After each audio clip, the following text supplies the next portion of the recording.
మీ అందరికీ తెలిసిందే కదా! నంద్యాలలో మహిమ కుమారి మరియు ప్రభు కుమార్ మధ్య ఉన్నటువంటి లవ్ స్టోరీ అనేది. అయితే ఆ లవ్ స్టోరీ అనేది ఒక ఆసక్తికర మలుపు తీసుకోబోతుందనమాట. అదేంటి అంటే ఫైనల్‌గా ఆ పిల్లకు పిచ్చి పట్టిందేమో అనే విధంగా మాట్లాడుకుంటున్నారు జనాలు.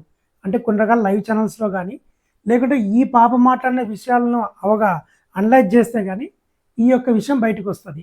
ఎందుకు నేను ఈ విధంగా పిచ్చి అన్నట్టు చెప్తున్నానంటే, నిజానికి పిచ్చి అని కాదు గానీ, ఒక కేసు గెలవాలి అంటే గనక 4 లేదా 5 సాక్ష్యాలు చాలా బలంగా ఉంటే ఆ కేసు అనేది గెలుస్తారు.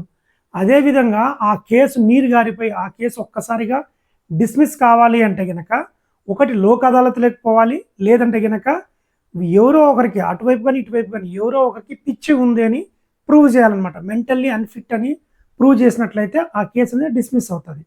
సో, ఈ మహిమ కుమారి, ప్రభు కుమార్ మధ్య నుండి ఉన్నటువంటి కేసు ఈ మహిమకుమారి గారికి సరిగ్గా మెంటల్ స్టెబిలిటీ లేదు అని ప్రూవ్ చేయడానికి కారణము ఆ పాపనే అవుతుంది. అంటే ఆ పాపకు అనుభవం లేకపోవచ్చు, ఎక్స్‌పీరియన్స్ లేకపోవచ్చు, పోనీ ఆ పాపకు పెద్దగా చదువు లేకపోవచ్చు, లోకజ్ఞానం లేకపోవచ్చు కానీ, పాపం ఆమేమో డైరెక్ట్‌గా ఓపెన్‌గా చెప్తుంది కానీ చెప్పే కథనాల వల్ల ఏమవుతుందంటే, ఆమె 2 రకాలుగా చెప్పే విధంగా ఉంది అనేది ప్రజలకు అర్థమవుతుందనమాట. ఈ వీడియోలో నేనేం చేస్తానంటే, ఆ పాప పిచ్చికి బలపరచడానికి చేసినటువంటి వ్యాఖ్యలేంటి? ఆ వ్యాఖ్యలు ఎందుకు చేసింది? ఆ వ్యాఖ్యలు ఉన్నటువంటి పొరపాట్లేంటి అని నేను చెప్తాను.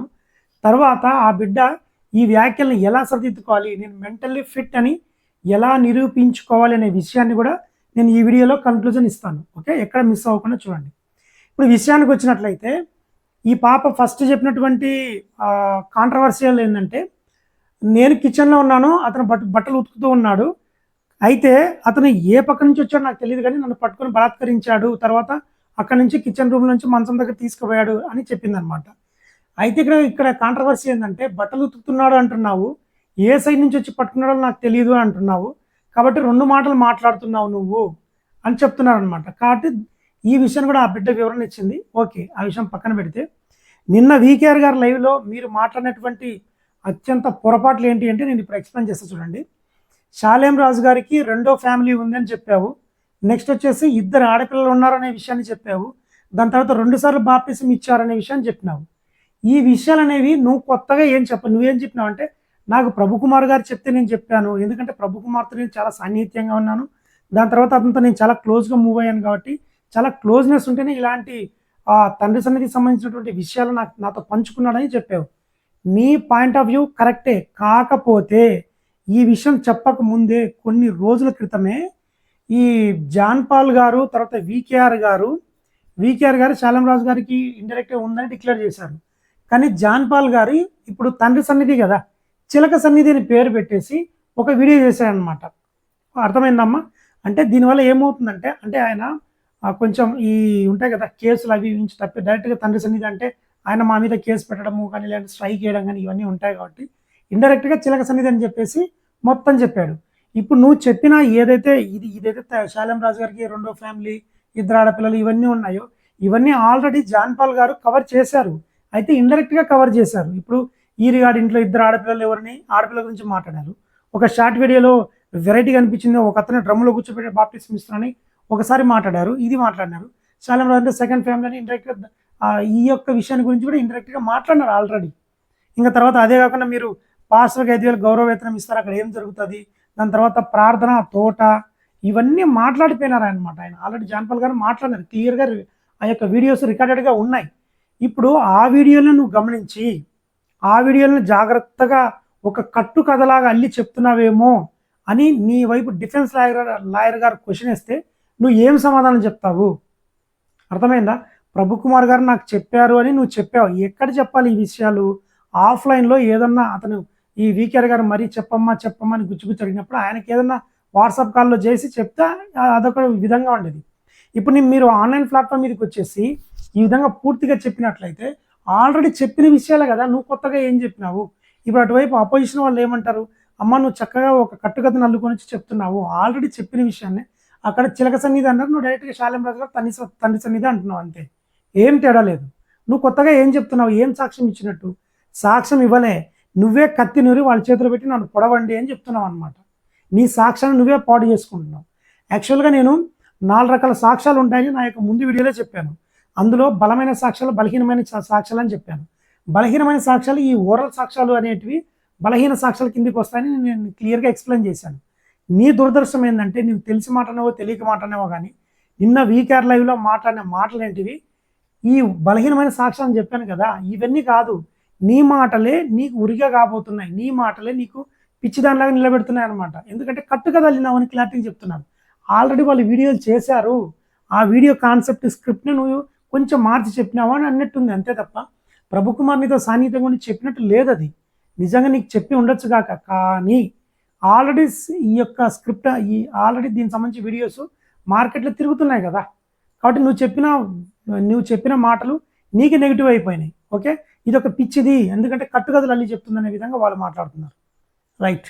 నెక్స్ట్ వచ్చేసి లవ్ ట్రాక్ అని చెప్పారు. అంటే ఆయనకు రెండో కొడుకు, ఈయనకు నాలుగో కూతురు, ఈ పెళ్లి సంబంధాలు ఇయన్నీ ఎందుకు చెప్పాలి? ఇయన్నీ ఓపెన్ ప్లాట్‌ఫామ్‌లో ఎందుకు చెప్తారు మీరు? నాకు అర్థం కాదు. ఇప్పుడు షాలేం రాజు గారి పేరు తీశారు. తండ్రి సన్నిధి పేరు తీశారు. దాని తర్వాత వాళ్ళ యొక్క కొడుకు, కూతురు చేశారు. ఇయన్నీ బయట తీయడం వల్ల గర్వభంగం కావచ్చు. సరే ఆయనకు గౌరవం అనేది భంగం అవుతది కదా! నా యొక్క గౌరవం భంగం అయిపోయిందని చెప్పేసి నీ మీద పరువు నష్టం దావా వేస్తే నా పరువు ఇబ్బంది అయిపోయింది. నా గౌరవం దెబ్బతింది మార్కెట్‌లో అని చెప్పేసి నీ మీద పరువు నష్టం దావా రూ. 1,00,00,000 రాసేస్తే ఏం చేస్తారు మీరు?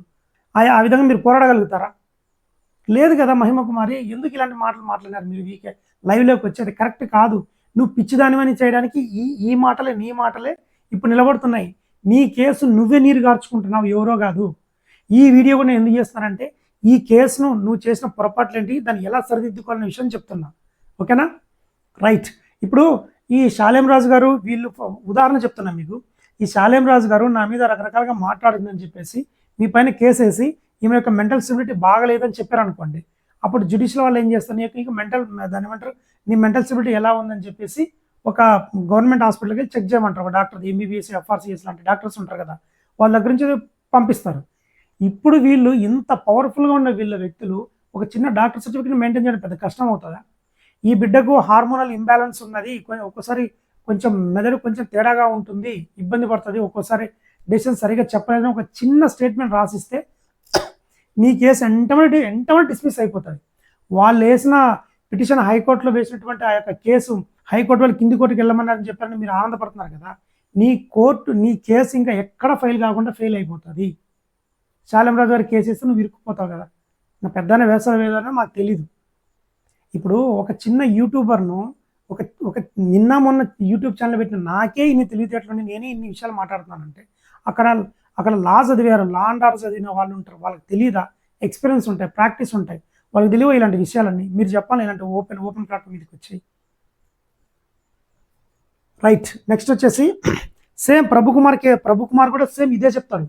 ప్రభుకుమార్ నెక్స్ట్ ఏం చేస్తారంటే, సార్ ఆల్రెడీ మార్కెట్‌లో ఉన్నటువంటి వీడియోలనే ఈ పాప కాపీ కొట్టేసి నాకు కొంచెం అటు ఇటుగా మార్చి ఒక స్క్రిప్ట్ కథలాగా రాసి చెప్తుంది సార్. దయచేసి ఆ బిడ్డకు మెంటల్ స్టెబిలిటీ చెక్ చేయండి అని వాళ్ళ వైపు లాయరు ప్లస్ అతను చేసేస్తారు. మీ మీద మళ్ళీ ఉల్టా వేస్తారు. సేమ్ మళ్ళీ మీరు హాస్పిటల్‌కి చెక్ చేసుకుని నీ మెంటల్ స్టెబిలిటీ సర్టిఫికేట్ మెయింటైన్ చేస్తే 2 నిమిషాలు నీ కేసు అనేది డిస్మిస్ అయిపోతది. లోక్ అదాలత్ ఇంక పెళ్లి గిల్లి అయన్నీ సెకండరీ. నీకు నిజంగా అన్యాయం జరిగింది కాబట్టి నీ వైపు మాట్లాడడానికి నేను నిలబడి మాలాంటోళ్ళు చాలామంది నిలబడి నేనైతే చాలా వరకు ఇన్ఫర్మేషన్ ఇవ్వడానికి చాలా వీడియోలు చేశాను. మీరు నా యొక్క ముందు వీడియోలు చెక్ చేస్తారండి. మీకు చాలా జ్ఞానం వస్తది. ఆల్రెడీ నేను ముందు వీడియోలు చెప్పాను. మీరు ఇలాంటి వాటి మీద కాదు కాన్సంట్రేషన్ చేయాల్సింది. నేనేమని చెప్పినా లా బుక్స్ చదవాలి. మీది క్రిమినల్ కేసు కాబట్టి క్రిమినల్ కేసు గురించి అర్థం చేసుకోండి. ఇంకోటి ఏం చెప్పినంటే బతుకు జట్కా బండి లాంటిలలో లాయర్స్ ఉంటారు. వాళ్ళతో అప్రోచ్ అయ్యి మీ కేసు గురించి మాట్లాడి డీటెయిల్స్ తీసుకోండి. లోకల్ ఉన్నటువంటి అడ్వకేట్స్‌ని కలవండి. ఇంకా తర్వాత ఎవరైనా మన క్రైస్తవ సహోదరులు ఎవరైనా ఈ యొక్క పోలీస్ డిపార్ట్మెంట్‌లో గానీ, లాయర్ డిపార్ట్మెంట్‌లో గానీ ఉంటే వాళ్ళతోనే మీరు కన్సల్ట్‌గా వెళ్లి కలవండి అని నేను ఓపెన్‌గా క్లియర్‌గా మీకు దారులు ఓపెన్ చేసి చెప్పిన. దురదృష్టం ఏందంటే ఆ వీడియో మీ దగ్గర రీచ్ అయిందో లేదో నాకు తెలీదు. నాకు తెలిసి అయిందో లేదో ఆ దేవుడికే తెలియాలి. కానీ ఇప్పుడు మేము పడినటువంటి ఈ యొక్క కష్టము ఆ వీకేఆర్ గారు పాపం వీకేఆర్ గారు ఎంతో దాన్నేమంటారు మీ వెనుక వచ్చేసి ఆయనైతే ఎఫ్ఐఆర్ వరకు కూడా ఫైల్ చేపించాడు. ఎఫ్ఐఆర్ చేశారు. ఎఫ్ఐఆర్‌లో కూడా పోలీస్ డిపార్ట్మెంట్ వాళ్ళు ది బెస్ట్ అన్నటువంటి అబార్షన్‌కి సంబంధించినటువంటి దాన్నేమంటారు సెక్షన్స్ కూడా మెన్షన్ చేశారు. అవన్నీ నీరుగారిపోవడానికి కారణం నీ మాటలే అవుతున్నాయి. ఒకప్పుడు ఓరల్‌గా ఉండేటివి నేను బలహీనమైన సాక్ష్యాలు అన్నాను గానీ, ఇప్పుడు నువ్వే కదా కేసు పెట్టింది. ఇప్పుడు నీ మాటలు నీరుగార్చే విధంగా ఉంటున్నాయి తల్లి. ఇలా ఎందుకు మాట్లాడినారు? ఇప్పుడు ఆ వీకేఆర్ గారు మాట్లాడు మాట్లాడు మాట్లాడు అన్నారు, మీరు కూడా మాట్లాడినారు, అంతా వచ్చేసి మీ మెడగా చుట్టుకున్నది. ఇప్పుడు మిమ్మల్ని ఎవరు కాపాడలేని పరిస్థితులు ఉంటారు. కానీ భయపడకు మహిమ కుమారి, నెక్స్ట్ దాని నుంచి నువ్వు ఎలా బయటపడాలనే విషయాన్ని నేను కొన్ని విషయాలు చెప్తాను. అవి నువ్వు ఫాలో అయితే నీ యొక్క మెంటల్ స్టెబిలిటీ పర్ఫెక్ట్గా ఉందని నీకు నువ్వే నిరూపించుకోవచ్చు అనమాట. ఇంకా నువ్వు చెప్పిన విషయాలు చాలా మంచి విషయాలు ఏంటి అంటే, ఇంకోటి, నా ఇంట్లో ప్రార్థన పెట్టలేదు అన్నారు, ఆయన పెట్టాను అన్నారు. దానికి సంబంధించిన ప్రూఫ్స్ ఎలాగో నువ్వు దాన్ని డిక్లేర్ చేయాల్సి ఉంటుంది. నెక్స్ట్ నేను చెప్పినట్లు ఈ డేట్స్ మెన్షన్ చేసుకుంటున్నారు కదా, ఇది పర్ఫెక్ట్ డేట్ అనమాట. ఇలాంటి డేట్స్ ఏదైనా ఉన్నట్లయితే నీ యొక్క మొబైల్లో తీసి దాని ప్రకారం డేట్స్ అవన్నీ వీలైతే ఒక డైరీ మెయింటైన్ చేయండి. అతను పరిచయం అయినప్పటి నుంచి ఇప్పటి వరకు డే టు డే యాక్టివిటీస్ ఏం జరిగినాయి అనేది పూర్తిగా డైరీలో రాసి పెట్టుకోండి. ఆ డైరీ మీకు ఉపయోగపడుతుంది, సాక్ష్యంగా ఉపయోగపడుతుంది. ఎప్పుడు జరిగిపోయిన విషయాలు కూడా నీట్గా శ్రద్ధగా నోట్ చేయొచ్చు నీ మొబైల్లో ఉన్నటువంటి టైం దాన్ని బేస్ చేసుకొని. ఓకే, తర్వాత మీ మధ్య మీడియేటర్ కాల్ ఉన్నారు కదా, అతన్ని కూడా పర్ఫెక్ట్గా దాని ఏమంటారు, అతను మీరు ఎప్పుడు కలిసారు, ఎక్కడ తిరిగారు, ఏంటి అనే విషయాలు కూడా ఒక డైరీలో నోట్ చేయండి. ఇవి మంచి విషయాలు. ఇప్పుడు మీరు అర్ధరాత్రి వచ్చి నాతో గడిపి వెళ్ళాడు, నైట్ 11:30కు వచ్చేసి 2 వరకు ఉండిపోయినారు అన్నారు కదా, దానికి కూడా అతను ప్రభుకుమార్ వాళ్ళు ఏం చెప్తారంటే వాళ్ళ లాయర్లు, సార్ ఈ పాపం మెంటల్గా డిస్టర్బెన్స్గా ఉంది, నేను చనిపోతాను, అది నన్ను అది ఇది అని చెప్పి రకరకాలుగా నన్ను బెదిరించింది, నేను ఒంటరివాడిని, నన్ను ఏం చేయాలి నాకు అర్థం కాలే, పాస్టర్ని ఎవరు చెప్పుకుంటే నాకు సిగ్గుపోతుంది అర్థం కాక నేను వచ్చి ఆ బిడ్డ ఇంటి బయట నిలబడుకున్నాను, ఆ బిడ్డ నా ముఖం చూసి లోపల పోయి పడుకున్నది, నేను అంతసేపు ఏం చేయాలి అర్థం కాక 2-3 గంటలు అక్కడే గడిపి భయమయంగా నేను మళ్ళీ తిరిగి వెళ్ళిపోయానని చెప్తాడు. ఎందుకు, నీ యొక్క మెంటల్ స్టెబిలిటీ బాగలేదని ఈ విషయాలను బట్టే అతను గట్టిగా వాదిస్తాడు. మీకు అర్థమైందా? మెంటల్ స్టెబిలిటీ అనేది మీకు అసలు నాకు తెలిసి ఆ వీకేఆర్ గారు ఎందుకు మిమ్మల్ని చెప్పండి ఉత్సాహపరిచారు, ఎందుకు మీరు ఈ విషయాలు చెప్పారో నాకైతే ఏం అర్థం కావట్లేదు. నేను దాని ఏమంటారు తండ్రి మినిస్టర్ జరిగే చాలా విషయాలు చెప్తాను, చెప్తే ఎందుకు ఆ తండ్రి మినిస్ట్రీస్ వాళ్ళే నీ మీద కేసు వేస్తే నువ్వు ఇంకా ఇరుక్కుపోతావు కదా. ఇప్పుడు వాళ్ళు ఏమంటున్నారు, అందరు కలిసి కుట్ర పని మా తండ్రి ఇబ్బంది పెడతారా అంటున్నారు. నువ్వు చెప్పే మాట్లాడి అలాగే ఉన్నాయి, ఎందుకంటే ఆల్రెడీ ఈ వీడియోల గురించి మన జాన్పాల్ గారు మాట్లాడి పెట్టారు, డైరెక్ట్గా ఇండైరెక్ట్గా పెట్టారు. అదే స్క్రిప్ట్ చదివినట్టుంది తప్ప అతని సన్నిహితం గురించి చెప్పినట్టు లేదు. నెక్స్ట్, పాస్టర్కు 5,000 రూపాయల గౌరవ వేతనం, ఇది కూడా పెద్ద విషయమా తల్లి చెప్పడానికి. నెక్స్ట్ వచ్చేసి అతని యొక్క షర్టు చెస్ట్ లూజ్గా ఉంది, ప్యాంట్, ఇవన్నీ ఈ ఎఫ్ఐఆర్ కాకముందు ఎప్పుడైతే మీరు ఇద్దరిని కూర్చోబెట్టి ఒక పెద్ద మనిషి మధ్యగా ఉండి అడిగినప్పుడు చెప్పాల్సిన విషయం ఏంటంటే ఈ షర్టు ప్యాంటు గురించి చెప్పాలి. ఇప్పుడు ఆల్రెడీ ఎఫ్ఐఆర్ అయిన తర్వాత ఇది వర్కౌట్ కాదు. నిజానికి నేను నిన్ను వ్యతిరేకించట్లేదు, నిన్ను వెక్కిరించట్లేదు తల్లి, ఎందుకంటే నీకు ఎక్స్పీరియన్స్ లేదు. ఫస్ట్ ఆఫ్ ఆల్ నీకు బయట న్యాయం ఎలా జరుగుతుంది ఏంటనే నీకు తెలియదు కాబట్టి, పాపం నువ్వు అమాయకురాలుగా చెప్పేసినావు కాబట్టి నువ్వు ఇరుక్కుపోయిన పరిస్థితిలో ఉన్నావు. నిన్ను ఇరకాట నుంచి బయటికి తేవడానికి నేను ఈ వీడియో చేస్తున్నాను అనమాట. ఓకే, ఇప్పుడు ఈ షర్టు ఆయన యొక్క, నేను మీకు ముందు వీడియోలో ఏం చెప్పాను, మీ శరీరం మీద గాయాలు ఏమన్నా ఉంటే మీరు కలిసినప్పుడు అలాంటి గాయాలను ఫోటోలు తీసుకొని జాగ్రత్తగా ఎవిడెన్స్ పెట్టుకుని అన్నాను తప్ప నిన్ను పాడు చేసినటువంటి ఆ వ్యక్తి యొక్క శరీర సంవత్సరం ఎలా ఉంది, అతని ఒంటి మీద మార్క్స్ ఏమన్నా, ఇవన్నీ మనకు అతని ఒంటి మీద మార్క్స్ మనకు అనవసరం. ఇప్పుడు దీనికి కూడా అతను చెప్పేస్తాడు, ఎందుకంటే నేను ఈ భరత్ మిగతా వాళ్ళు ఎవరో కలిసి అనమాట స్విమ్మింగ్ చేయడానికి చిన్న దాన్ని ఏమంటారు స్విమ్మింగ్ డ్రెస్ వేసుకొని ఈత కొడుతున్నాం, అప్పుడు అతను చూసి ఏదో సరదాగా 2-3 అంటే ఆ విషయాలు నువ్వు గుర్తు పెట్టుకొని చెప్తున్నావు తప్ప నిజంగా నువ్వు నన్ను కలిసినట్టు దానికి ప్రూఫ్ కాదు అంటాడు.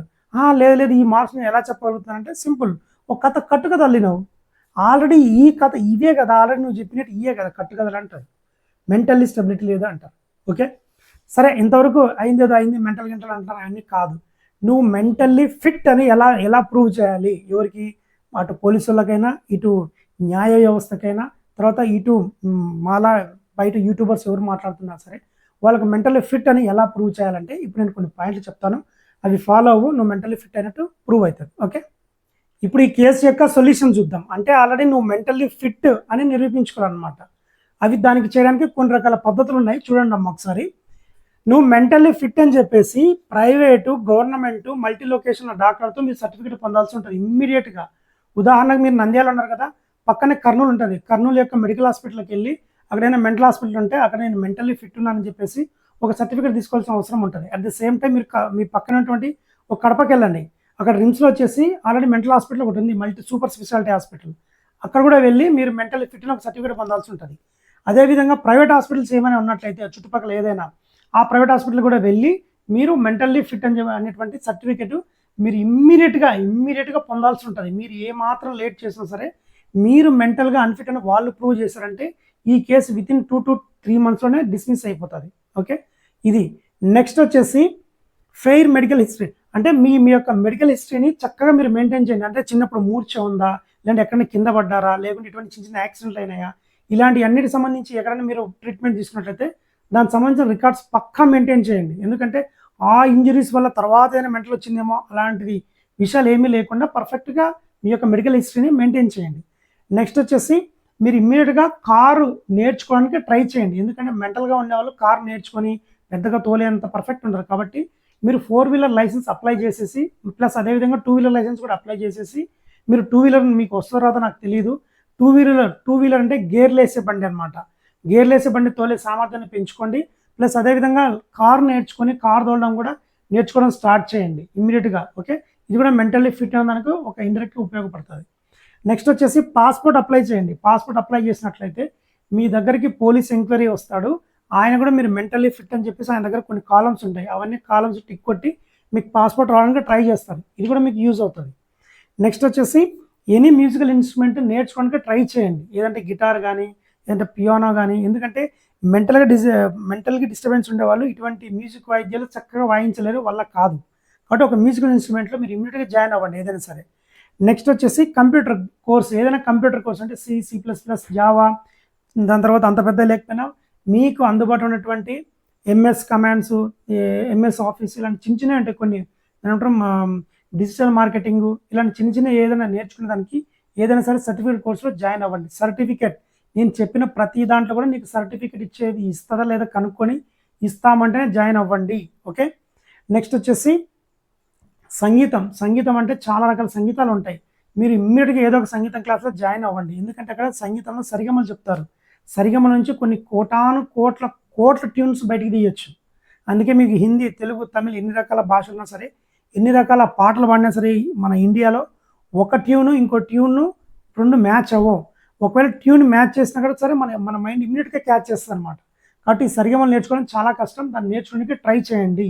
ఎందుకంటే ఇది కూడా ఒక మెంటల్లీ ఫిట్ అనడానికి యూజ్ అవుతుంది. నెక్స్ట్ వచ్చేసి స్పోర్ట్స్ సర్టిఫికేట్ మీకు ఏదైనా ఉన్నట్లయితే దాన్ని మెయింటైన్ చేసి ఆ స్పోర్ట్స్లో ఏదైతే మీరు ప్రావీణ్యంగా ఉన్నారో జిల్లా లెవెల్ ఇంకో లెవెల్లో మా స్పోర్ట్స్లో పార్టిసిపేట్ చేసి ఆడడానికి ట్రై చేయండి. అక్కడ కూడా మీరు ఇంప్రూవ్ అవ్వడానికి, ఎందుకంటే అక్కడ కూడా ఒక సర్టిఫికేట్ వస్తుంది. ఆ సర్టిఫికేట్ కూడా మీరు మెయింటైన్ చేయండి.